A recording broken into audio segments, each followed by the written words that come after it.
Yeah, thanks everybody for joining for another episode of OnSite, where we at ContraCommon give a look into our studios of our artist members. We're joined by Iris Rylander, Allegory Handmade. Hi. Waved off screen.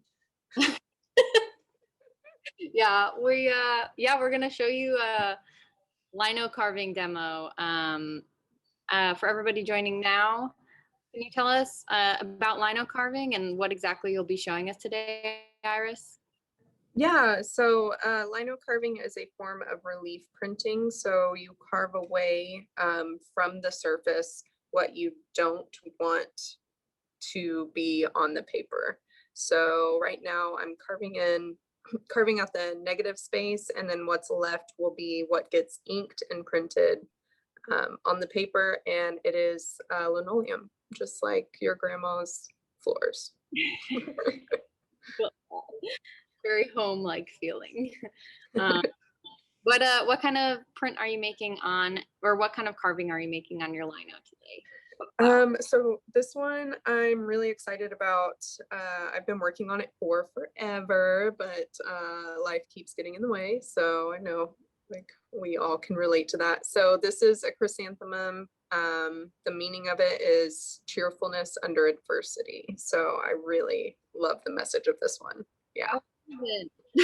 Yeah. Yeah, so Iris Rylander is, her company is Allegory Handmade.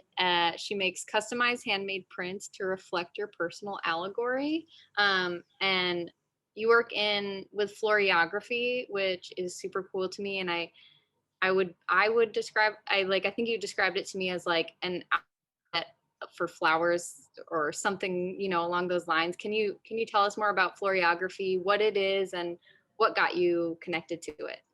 Sure. So floriography is the language of flowers. It's when I say floriography, I'm speaking pretty traditionally about Victorian floriography. It was like a huge trend in Victorian England to like send flowers to somebody to convey a message. A lot of that has a lot of the meaning of the flower has context in like the color of the flower, but there are also specific flowers that have very specific messages. So in my work, if you see like pure love, comma, talent, comma, traditionally that means that it's like based on whatever color, but since I print in black and white, that context kind of gets removed, and you have more of a choice, I guess, in what you're trying to convey. Nice. Yeah, I love that. What kind of ink do you use for your black ink? I use Lucas. Oh yeah. Ink. Yeah, it's the best. I get it from Jerry's. I love it. Yeah. It's so good. So you're working in your studio at ContraCommon. How long have you been here at ContraCommon? I moved in July. Yeah, July. So almost a year now. I love it. I super love it. It's been really interesting. Like, we're a very tight-knit community, but we also have all predominantly met during a pandemic. So it's been like very interesting to meet new people and grow as a community in that way. But yeah, we're awesome. I love the organization. I love the people. Cool. And how do you feel? Like, I know we all definitely met during the pandemic. Do you feel that the pandemic has affected kind of like your artistic practice in any way? Yeah, in like some pretty big positive ways, and then negative as well. I honestly don't think I would have like committed myself to making art full time again if it wasn't for the pandemic. I have like a lot of side jobs that are creative, and working for other artists. And I always kind of said like I didn't have the time or energy to do my own thing. And then when I lost all those jobs, when the pandemic hit, I just got a chance to breathe and like reevaluate and recommit myself to my own art. So that's obviously a huge deal. I mean, it's been really, really great for me. And then of course, like finding the energy and the motivation with all these like extra stressors that the pandemic is bringing to us all. Like sometimes it is really hard to dedicate time, energy to keep going, but Yeah. it's good. I'm fine. I'm mostly productive. No, I feel like we do so much here. I'm excited to see this demo because I've watched some of your other demos and they're really like instructive. Like you're very good at kind of like showing exactly what you're doing and explaining it in a way where like non-printmakers like me can like really gauge like what's going on. Yeah, I'm a art education background, so it feels almost like second nature. But I don't teach art currently. I haven't for a few years, so it's also really nice to be like, oh yeah, this is like what I really love. And I haven't done a lino carving in any of those demos. I've just done like printing demos, so I'm excited to show y'all this Yeah. part of it. Yay. If I'm, interrupting you from getting started, like distracting you too much, just let me know. No worries. Yeah, I'll start and y'all let me know. I tend to like zone in and like hover really close. So if y'all can't see it at any point, let me know. And then I'm gonna try and do my best to like bring it closer to the camera so you can kind of see what I'm working on. That's awesome. The lines are so like fine. I'm really excited to see how you like get in there. Yeah, like I just love doing tiny kind of tedious work. I just am in my head a lot of the times about a lot of different things. And then so for me, like having something that I have to zone in on and really focus on helps a lot. It's very therapeutic. Yeah, I definitely get that. And actually, so Taylor is asking in the chat, which by the way, if anybody has any questions, feel free to throw them in the chat and I'll ask them to Iris. Taylor asks, what does your carving tool look like? Do you have multiple kinds of digging tools or you just have the main one? So I just have this like speedball. This is kind of the one you'll see in any art store or craft store. It has like multiple tips in the handle. Yeah, and then they sell different kinds individually too, so you can always like add to your collection. I really love it. I know I like, follow a lot of printmakers and they have really nice like, wooden handled ones, and each one is like multiples of them for the different types of tips that they need to work with. But honestly, this serves the function, and it's nice and comfortable to use. And so, yeah. I feel like I it's love it. more organized. Yeah. Like I feel like if you get all in one, you might as well do that. I think when Mhm. like your working space, it is like it's very organized. Like you have this thing, so I try. Yeah, I really try to stay organized. I am not organized by nature. Uh, and my mom's on here. She's probably laughing right now because, yeah, as a teenager, I was not a neat, clean person. But it is something I've learned in adulthood to like really appreciate and maintain because it just helps my brain. And I'm able to like be more productive and process things better when like my space is calm and organized. So I do put a lot of effort in that. um so for everybody watching, Iris is using linoleum and she's doing a lino-carve demo for us today. What I would say her practice is she uses the language of flowers and other symbols to represent common experiences through Allegory Handmade, which is her company where she makes you personalized prints and she kind of tells you your story with flowers and floriography, and each flower has a different meaning. Today she's doing a chrysanthemum, which is a really pretty flower and I'm really excited to see. No, I love the chrysanthemums. So yeah, this one means cheerfulness under adversity, which I feel like is a really important message that people can identify with pretty easily. So I feel like this is a good option to include with whatever custom, well, not even custom, I make some pre-made ones too, just kind of like more generic life narratives that we can relate to, but the customs as well. So I have my, I'll talk more about my tools. I'm using my bench hook. So this is, let me see, it's got like a Z shape to it, maybe, I don't know. But it's got a lip here that hangs onto the edge of the desk.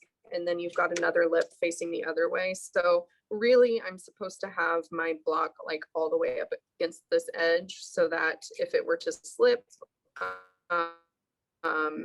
nothing gets ruined, including my fingers.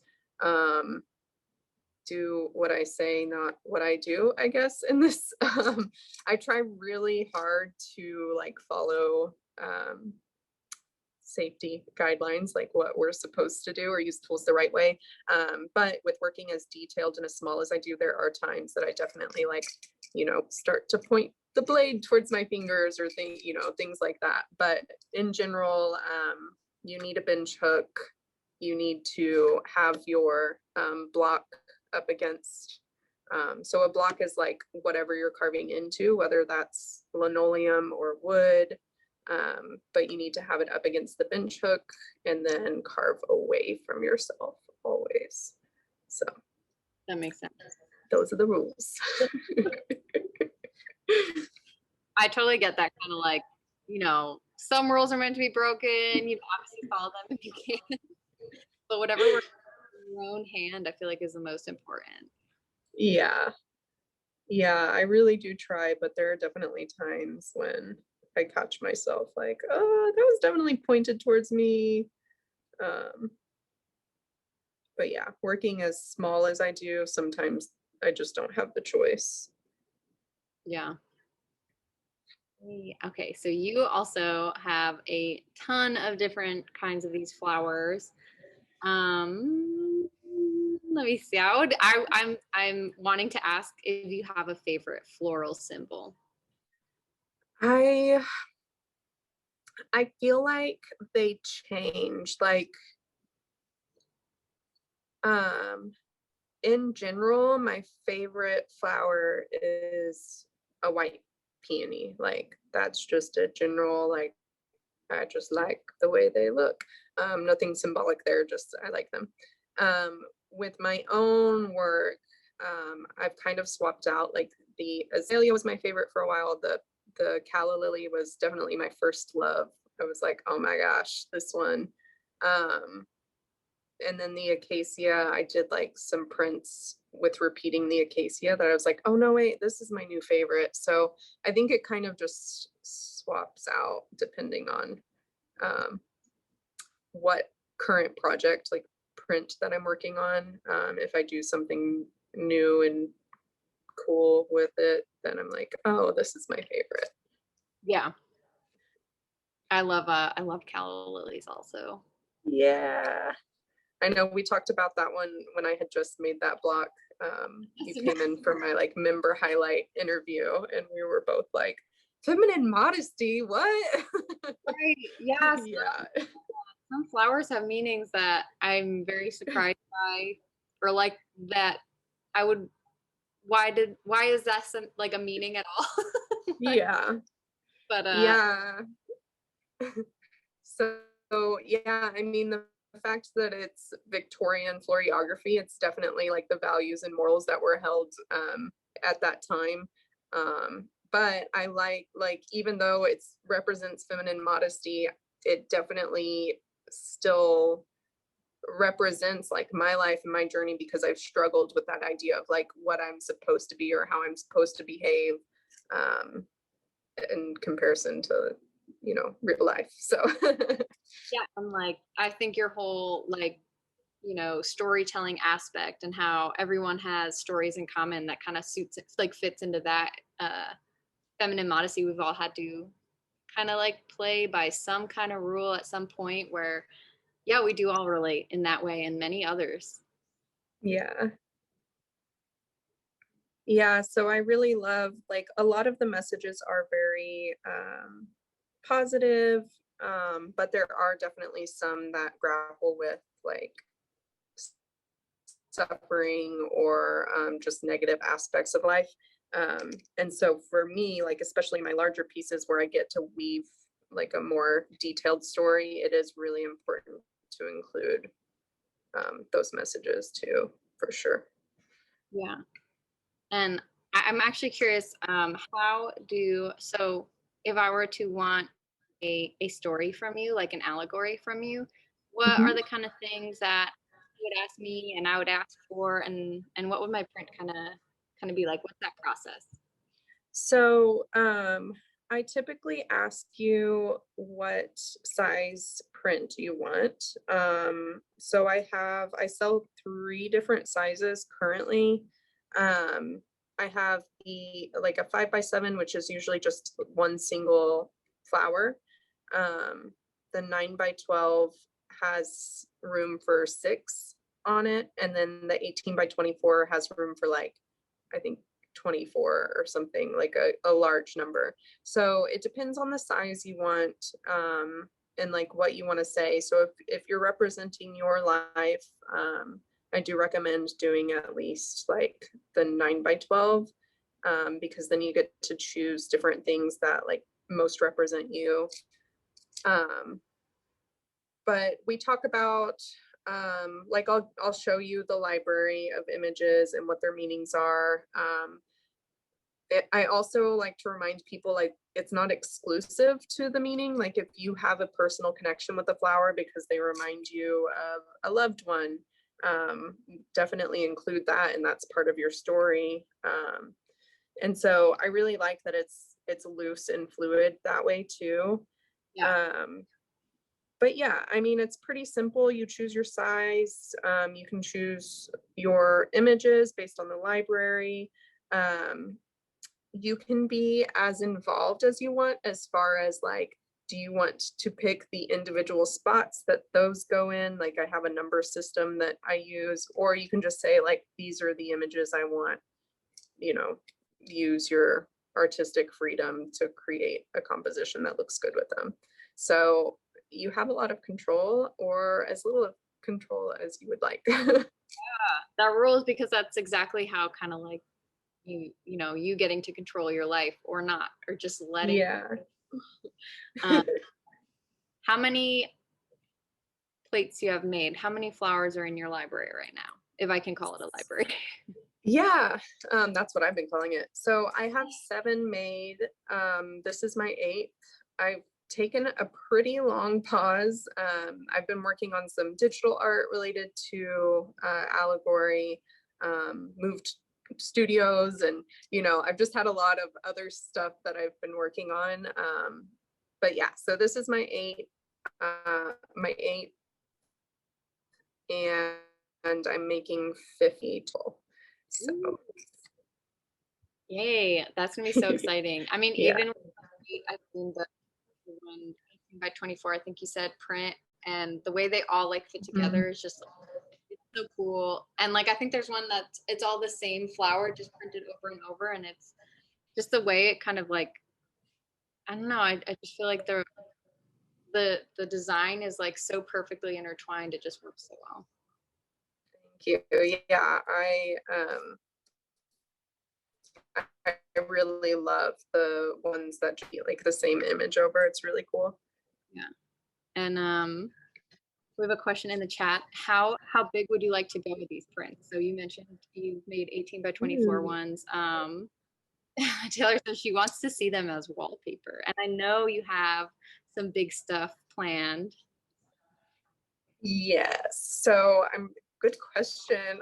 I'm very excited about some things that I have in the works. I am So basically, timeline, I'm getting these 50 done, and I'm starting to work on 3 panels that represent like beginning, middle, and end of your life. And they are 8 feet by 4.5 feet. So really big, small scale, like tiny little blocks in repetition on a size that big. And then I'm also researching how to turn this into a wallpaper for a potential installation thing. So I'll love to hear it. That's amazing. Do you, oh, Rachel also wants to know, because you talked about having 50 flowers in your library upcoming in the future. What do you have other flowers like specifically you're planning to do?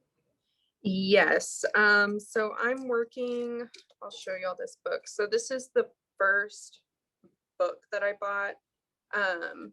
I don't think I answered this question earlier, but you asked how I got into floriography. I found out about it through some research for my thesis in college. I used some symbol or a lot of symbolism in my thesis, and I used floriography for quite a bit of it. And so it's definitely like a theme that I've thought of since. And when I decided to move in this direction, I was like, okay, I want to do some more thorough research. So this was the first book I bought to research that. And I've done lots of, internet research and things like that since. But I love this because it breaks down.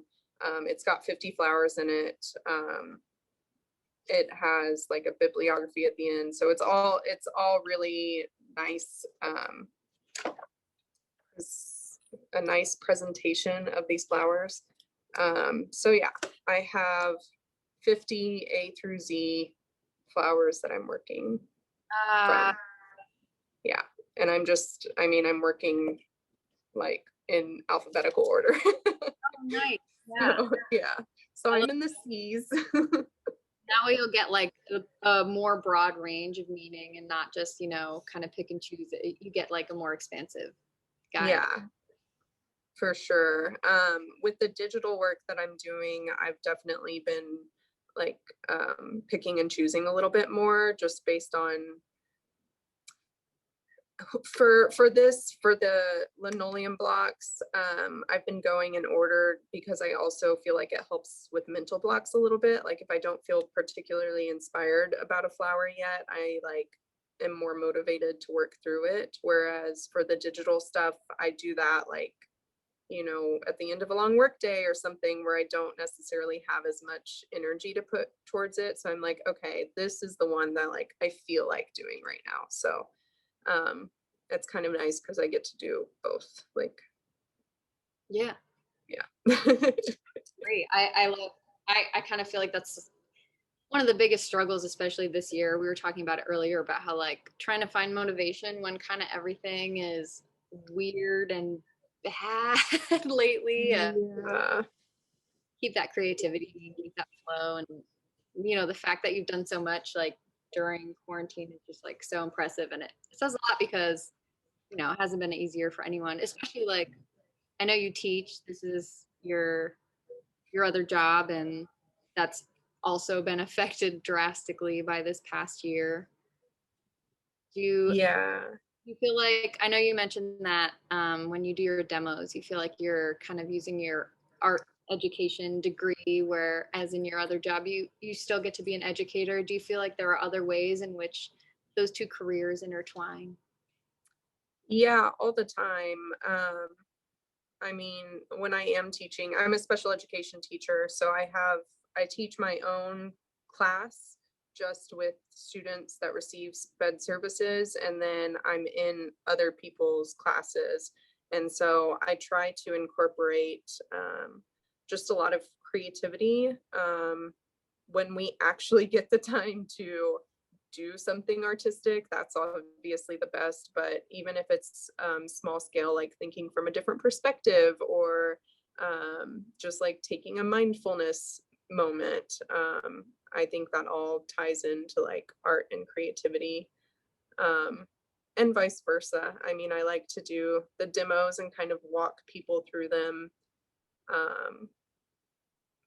yeah, I mean, and then I think discipline wise too, I think I said earlier, like I'm not an organized person by trade, but like teacher side of me has had to learn a lot of skills about like organization, communication, things like that.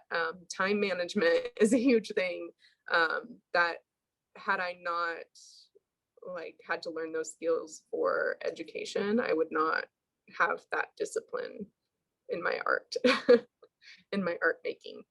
Yeah, I mean, like, what is this saying? Life imitates art, imitates life. Yeah. Art imitates life. Yay. So how is this lino carve going? I know I'm interrupting you a lot. No, that's okay. I think I'm interrupting myself. I don't think it's you. Let me see. Is that a good? Nope.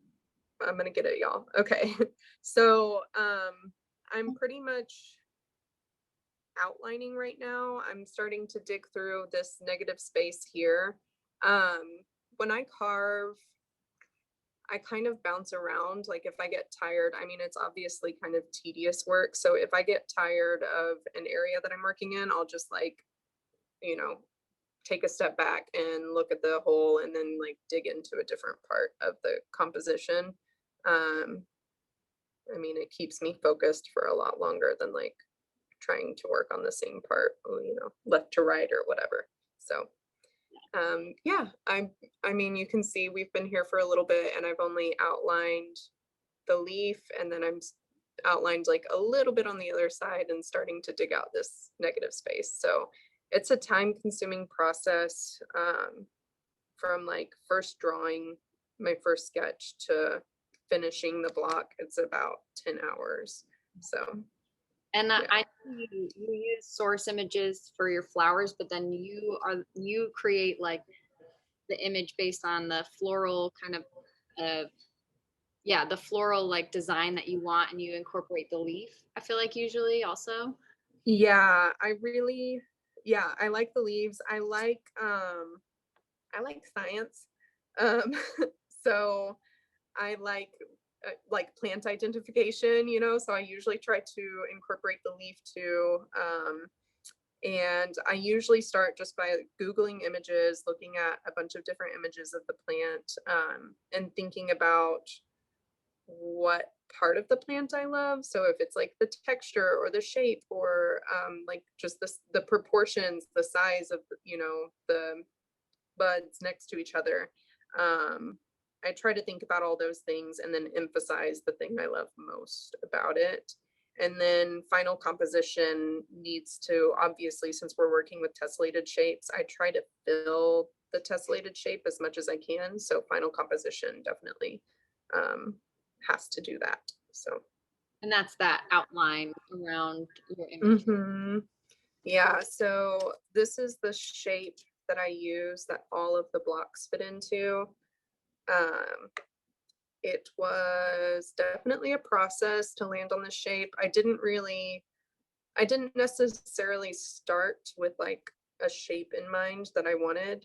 But I knew if I was going to be incorporating different flowers together, I wanted kind of some movement into the next shape. So I like that this one dips down and it comes up. And then it's even got like these points in different places. So yeah, I try to like fit as much of the flower as I can. This is a different one. This is the camellia. I'm trying to hold it closer. Yeah, that's awesome. And so the Yeah. black where the ink hits, those are the more raised parts Mm-hmm. and dug deeper. Yeah, I don't know if you're gonna be able to see. Maybe not. Yeah, so everything that's black on there is the raised part, and then gray stays pretty clean for the most part. And so yeah, that's what I'm doing now. So pretty much all of the lines here that are black will stay that way. The leaf, I haven't decided if I'm leaving solid. Like pretty traditionally with my stuff, the leaf and stem stay black and the flower is carved out. But I just kind of need more time to think about that part and decide what I'm going to do with it. would the other option would be to carve out kind of the inner and just leave the outline of the leaf. Yeah, yeah. Mhm. Man, I mean, within 10 hours, it's almost like you have that time to kind of, break it down. And the more you carve, you're able to work through like what your next steps are going to be, I bet. Yeah, definitely. It is nice that it's such a slow process. And even for the final drawing that's on here, I will make changes as I'm carving, um, as I'm kind of like zooming back out and looking at the whole thing. If I need to make a change on here, I'll just carve straight into it. So Right. yeah. Wowie. Very cool. And if anyone has any questions, feel free to put them in our chat like we've been doing. Iris will answer them. I'll ask them. Um, and yeah, and are just gonna, it looks like you're finally getting to more work now. Again, I keep distracting Iris, so. No, that's totally fine. Um, I feel like I would be more nervous if I just sat here in silence working. So I appreciate you talking to me. Uh, this one was a cool one because we've talked before, and I thought I'd bring this up that Iris means I have a message for you, or at least in the Victorian floriography chart. And I think this is really cool because Allegory Handmade is like telling a story and giving you kind of like letting you tell your own message, or telling it for somebody. And are there any other meanings to the name Iris that you know of, or is this how you interpret it, or are there any like other flowers that you relate to as an iris? um, I think there are other meanings for Iris. It's like the rainbow goddess, super Greek goddess of rainbows or something. Um, but I mean, for me personally, like obviously being named Iris, I had a lot of family members gift me like iris flowers or iris flower themed things. So there's always like a really soft spot. I didn't necessarily like it growing up, but now thinking back on it, it's definitely like fond memories. My grandma had iris flowers in her garden and was like religious about taking care of them, and she would cut some for me on my birthday, and so that's a sweet memory. And then I had an aunt who would buy me like all iris flower related things, and yeah, the more like the older I get, the more stories I hear about her. Like she didn't have children of her own, and so I just feel so much more love from her, just knowing, like learning more about her and knowing how much time she put into finding those things for me. So that's always very sweet. Yeah, Um, always have that yeah. attached to your name. That's Mm-hmm. aw. Yeah. And Molly asks, what would be your dream art project if money and time were infinite? Oh, that's a good question. I think I'm working on it, honestly. I think getting these blocks done and the panels completed, the 8 by 4.5 foot panels that I want to like tell a massive story with. Um, I think that's it. Like COVID presented the time for me and I saved up the money for sure. So I did like buy the materials like pretty early on because now I'm committed. Like I have to make this happen. So it helps me stay accountable, I guess. I also though have been watching like the rug making. Has anybody else?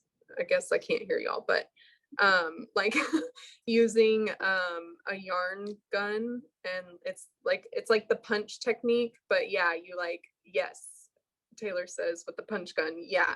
I think once I finish this endeavor, I would love to get myself one of those guns and make some really cool tapestries, like wall tapestries, or play around with like soft sculpture. Um, yeah. I think especially if you're considering making wallpaper, I could definitely see that translating into tapestry or, oh my God, carpeting. That would be such a Yeah. great have that image in your home and have it be like a part of the house. I think that's really interesting. Just Yeah. instead of Yeah, being I just like think a so. image, like incorporating it into like everyday life is that's so cool. Yeah. Yeah, I'm excited about it, but it's definitely like um a way off in the distant future thing because I have a lot of big projects that are in the works right now. So I know. I'm so excited to see these 4x8. It's gonna be exciting. And I think I don't know if we mentioned like kind of a date, but I know that in 2023 you have a show here at Contra. I want to say it's during January for the normal Austin Print Week or Print Austin. I assume that is going to be where we get the debut of these 4x8s and something else of the sort.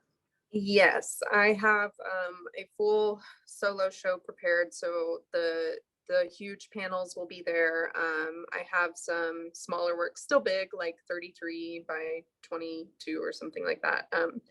Still pretty big, bigger than what I'm working with now. But yeah, there's a lot.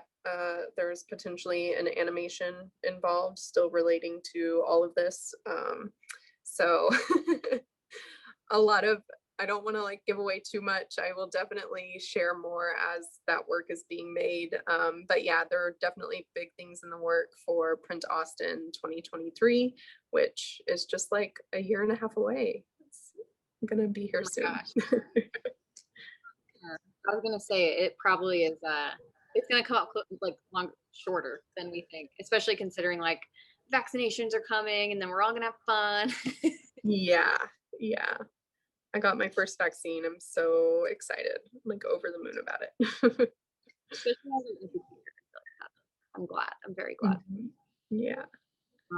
So in the chat, Brock says, I imagine you purchase your linoleum in bulk. He could be wrong, but is there ever an issue of the linoleum drying out too much, making it difficult to carve?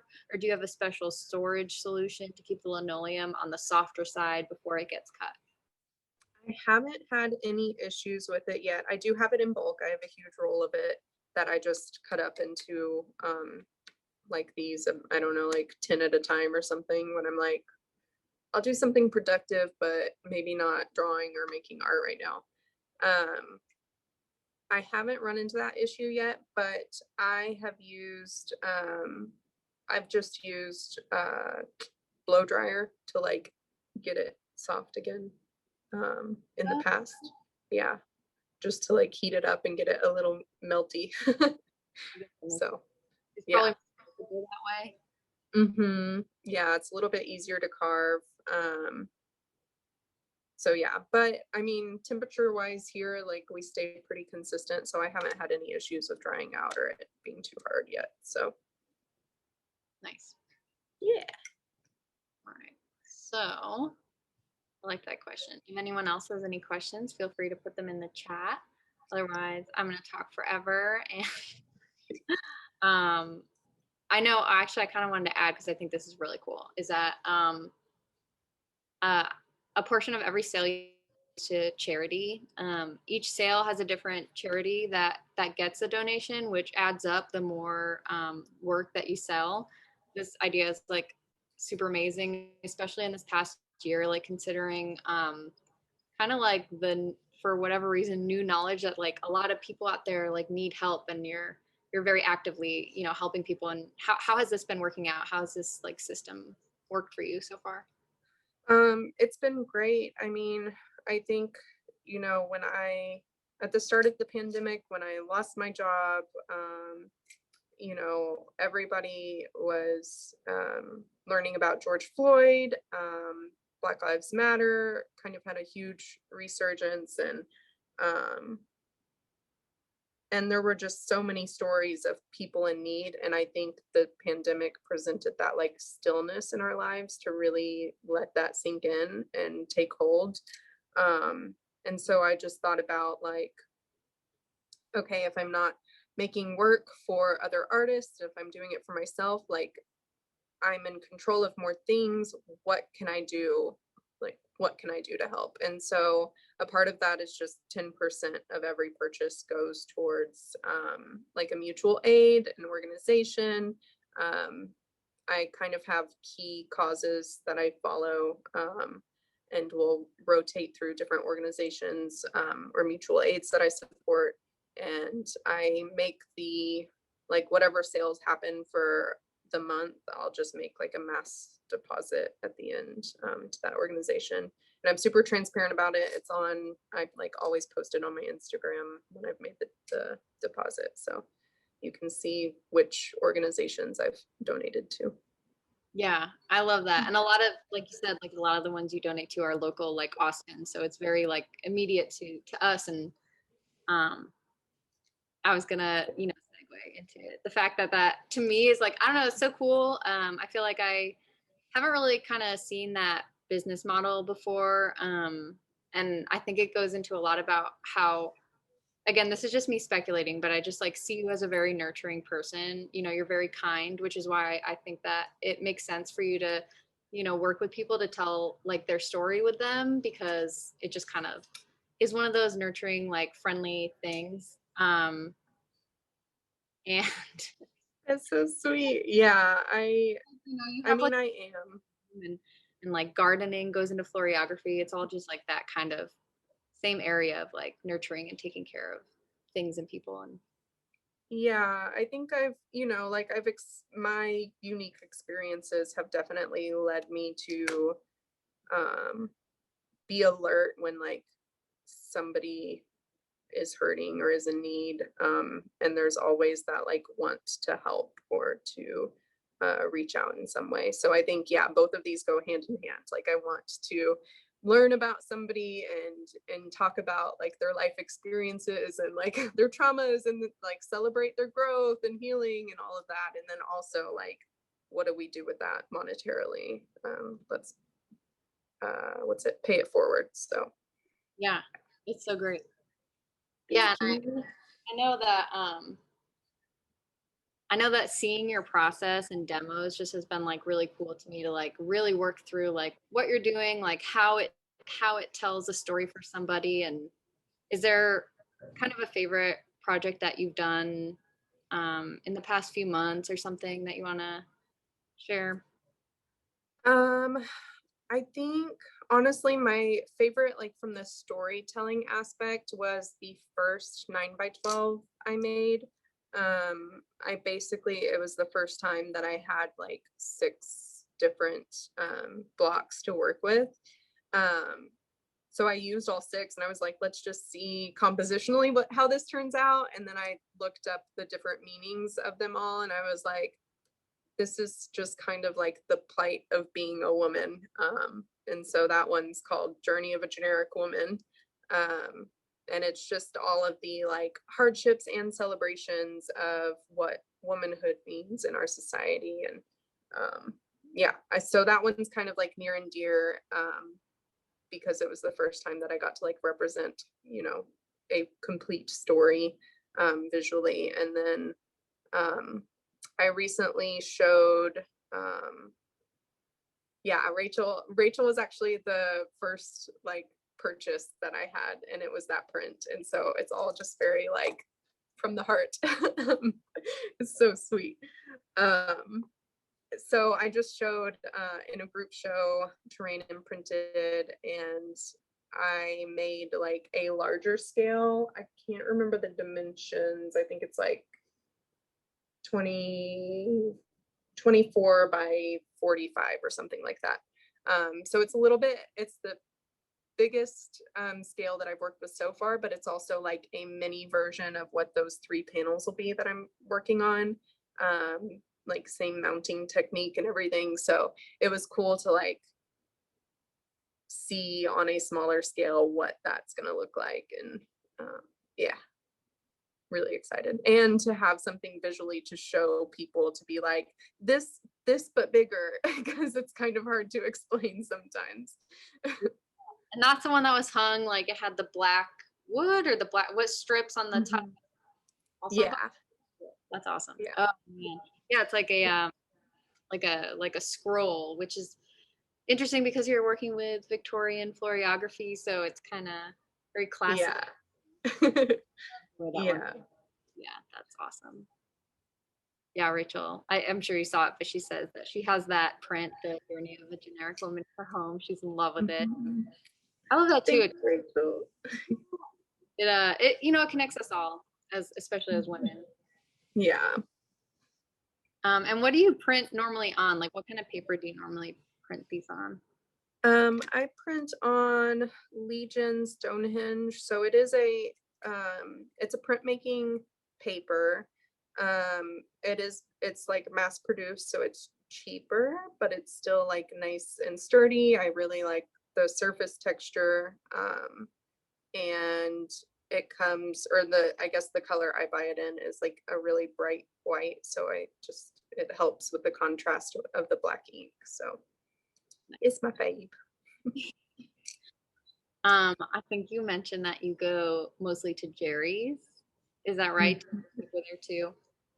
Yeah, I love Jerry's is my fave. I try to get everything there if I can. They don't have all the sizes of the Stonehenge paper that I buy, so I order that from Texas Art Supply, which is the largest independently owned art store in Houston. So I try to be very intentional with like where I buy, what I buy, those kinds of things. Yeah, totally. So I know before COVID, you were part of real life art markets. And when COVID hit, especially in the US, you kind of made the switch over with a lot of people to doing the virtual art markets, usually via Instagram or something like that. How has that experience been for you? Do you have any virtual markets coming up? And what has your experience been with those? I really like them. I am always in such awe of makers, and especially makers and artists who have been able to commit themselves like full time, because that is a hard thing to do. Like it is so hard to just make your living off of art, and um, we rely so much on those in-person markets where people get to see the details of the work, and um, just it's a very tactile sort of experience. And when you lose that, it's just really difficult to like market and sell your stuff. And so I just really love and appreciate how quickly makers and artists were able to adapt and create this whole, like, I've got a friend who lives in Memphis now, but she lived in Austin for many years and did the art markets with me, and she created this this Instagram pop-up Memphis Modern Market for anybody who wants to look it up.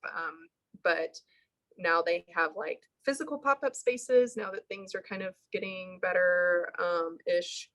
But she created it all through Instagram story sales. Like it's just incredible how much people have adapted.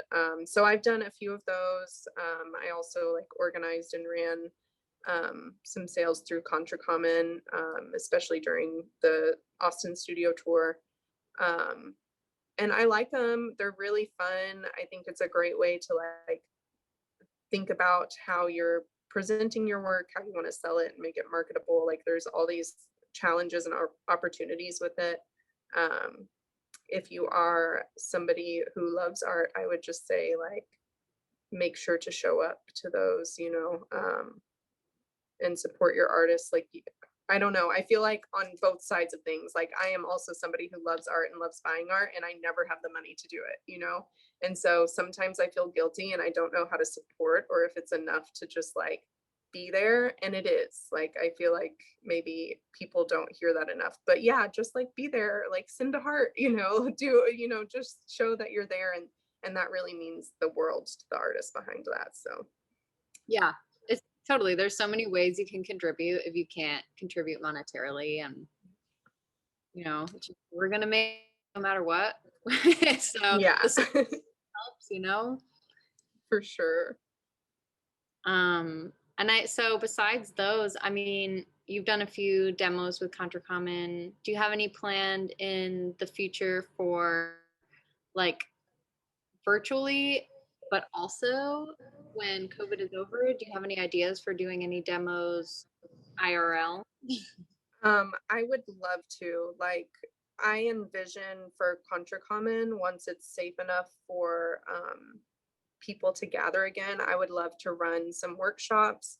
I'm not just limited to printmaking either, but I feel like that's definitely a fun one for people to experience. So yeah, printmaking, watercolor, like there are so many workshops that I want to do for geared towards adults and children too. So yeah, I mean, art ed is my thing, so I can't wait until it's safe enough for us to be doing that. Virtually, we've kind of talked a little bit about what our options would be to do a virtual. We don't have anything pinned down, so maybe that's something we could throw out there, maybe like a poll of if people would be interested in doing that, and we can figure out some logistics. But yeah, I would be down to do a virtual too. Yeah. I know, I think there's a lot going on right now, and I think like especially at Contra Common, we're in this stage of like growth, and like we're starting like the beginning of this like wheel turning, and not that it hasn't been turning, but it had to kind of stop because of COVID for a Right. little, we trucked along. But yeah, there's so many things I feel like that are coming, especially now with all these vaccines going out. I am very excited to see what you do next, watch all your demos, and um yeah, so where are we at in this print? I'd love to see up close of what it looks like right now. So I've carved out just a few more of the negative spaces, some of these smaller. So you can kind of see on this one, if I can get it closer. So it obviously takes a lot of time just to get into like these tiny places. Something I love about this is like, if you go a little bit too far, then that little mark like shows up in your print. So you have to problem solve and figure out, okay, how do I change the shape of this? Or am I okay with this? Or can I add this somewhere else to like make it more intentional or unified? So there's just a lot of like problem solving, as with a lot of art. But that's something I love about this process. But Yeah, seeing the imperfections or something, yeah, to like, that it is handmade. And that's a good angle, because you can see where it's like white, whereas it's yeah. gray. Wow. So yeah, that's as far as I've gotten. I started just before we started this meeting, and yeah, so it's definitely like a time-consuming process. For sure. So we've got a couple more minutes here. I have one more question I think I might ask, because I'm curious. Mm-hmm. If anyone has any other questions, put them in the chat and I'll ask them for Iris Rylander of Allegory Handmade, who has a show coming up in 2023, which will come sooner than we all think, here at Contra Common, where she's going to display some of her prints. I was curious what you listen to. So you said this is a around 10 hour, progress of making these lino carvings. Do you listen to audiobooks or music, or do you like to work in silence? Or I am honestly so all over the place when I'm working. It really just depends on like my mental state. Sometimes I'm like jamming music. Sometimes I am listening to my audiobook, usually like a sci-fi. I get a lot of recommendations from my students for books, and so I read a lot of like young adult sci-fi. So yeah, I usually put my headphones on in case somebody like has their door open. They don't have to listen to my nerdy books, but I love it. I mean, I'm on a student recommendation right now that I love. If I like feel like ungrounded, or just especially like stressed or chaotic, then sometimes I like silence, and I'll just like sit here and let my thoughts turn while I am carving. Yeah, and sometimes I'll watch Netflix and, or like the same show over and over again while I'm working. It just kind of depends. Cool. I love that. Yeah, Molly says she's always looking for good podcast recommendations. I feel the same way. Do you have one favorite podcast or book? I love the Ologies podcast, and then there's another one on Spotify that I can't for the life of me remember, but it's like